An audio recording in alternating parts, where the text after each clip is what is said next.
তুই না কইলে সারাদিন লাগবি, সেলাই না হয়ে গেছে তোমার।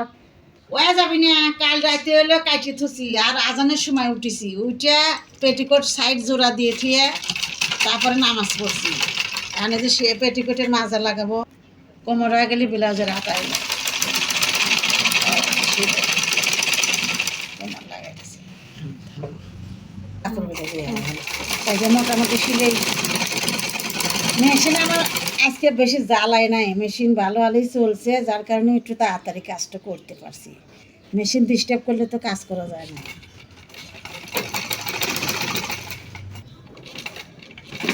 তুমি কি সুন্দর করে কাজ করো, আমার কবে জমা না দিবে?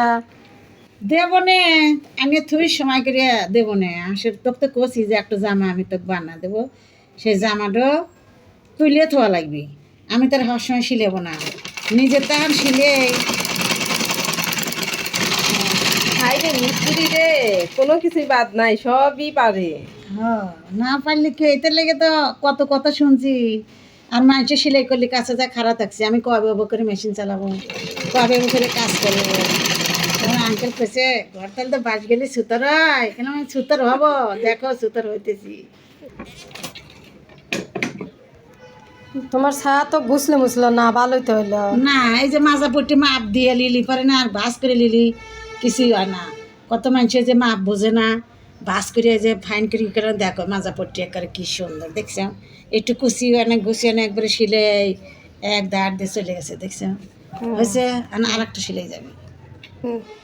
হয়ে গেল ছায়া পেটিকোট। আগে না আমার মাছ আসলে বলছে ছায়া, তো একদিনকে এক বান্ধবীর বাড়ি গেছি, কয় পেটিকোটটা আনেন তো। আর পেটিকোট বুঝি না, কেন পেটিকোট কাক কয়, ছায়া কি যে পেটিকোট কয় তার বুঝি নেই। ছোটো আসছিলাম তো এখন একটু বুঝি। আর হলো নিজের কাপড় নিজে সিলে নেওয়া হলো ভালো, তাহলে অন্য পুরুষ মানুষদের সিলে নিজের বডি সম্বন্ধে সব জানে যে ওই মহিলার বডি এত। সবারই না, মানুষের তা না করলেও নিজের কিছু সিলাই হেঁকে লাগে যাতে নিজের কাপড় সিলে দেয়। এই যে আমি 2 বছর মানুষকে সিলে গায়ে জুত পেলাম না, এখন আবার নিজে কইছে যে এতদিন পারি নিজের নিজে বানাবে, যে কুচি দিছি কে পাইছে আই নিছে কুচি।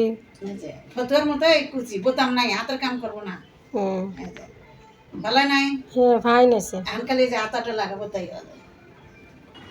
এখানে যে হাতায় যে দিয়ে দেখলাম যে ঠিক আছে, এখন এই সময় নেবে কেউ এলে মাপ দিলে হয় না, যায় বড় হয় ছোটো হয় আর হাতা গুছে যায়। হয়ে গেল ব্লাউজ, হয়ে গেল পেটিকোট। পুরো ভিডিওটা দেখবেন সবাই, ভালো লাগবে, সবাই একটু কাজ শিখেন। সিরিয়া মিয়ার বাড়ি লিয়ে যাও নাই? সিরিয়াল নিব কি, সিরিয়া এক দোকানে কিনছি, আর এক দোকানে চানাচুর কিনবে যায়, সেই দোকানে সিরিয়া থুয়েছিলাম। পাবনা আসে যার দোকান থেকে নিয়ে আসলাম, বললাম যে গাদা আমি সিরিয়া ফালা থুয়েছি, কত হয় আন্টি যে নিয়ে যান, এখন রোদ দেই ভাই যে নিয়ে যাবো। আবার বালিশ পেরে লিয়ে আইছে ওকে। এই যে সিরিয়া গেছে, এখন আর একটু কভারের মধ্যে ভরা লাগবে, তা রোদে দেই আগে। পেঁয়াজ রসুন আবার রোদ দাও কে? হয় একটু রোদ দেই, তাহলে আর পচে যাবে না, একটু রোদে দিয়ে থুই। হ্যাঁ, মন থাকবে না, ধীরে ধীরে তুলি ব্যাগের মধ্যে।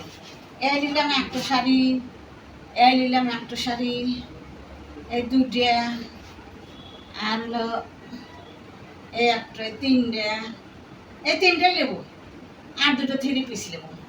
আর হলো তোমার হলো এগুলো ইস্ত্রি করবো, এগুলো ইস্ত্রি করে এগুলো ইস্ত্রি করে রাতে তুলবো না, এগুলো ইস্ত্রি করবো। আর যে পেটিকোট একটা তুললাম, পেটিকোট একটা তুললাম, গেল গামছা নিলাম, গেল ওন্না, এই একটা, এই একটা। পাবনা যাবো তো আবার সরাসরি ওখান থেকে, এখন ওটা একটা ইস্ত্রি করে তোর বাড়ি। এই ওন্না আজকে বসে, ওন্নাটা পাল্টা আনবো নাকি, সারা কালার মিলে নাকি। অন্যটা ফাই নিছে, কয়টা লিছে? এটা 180 টাকা।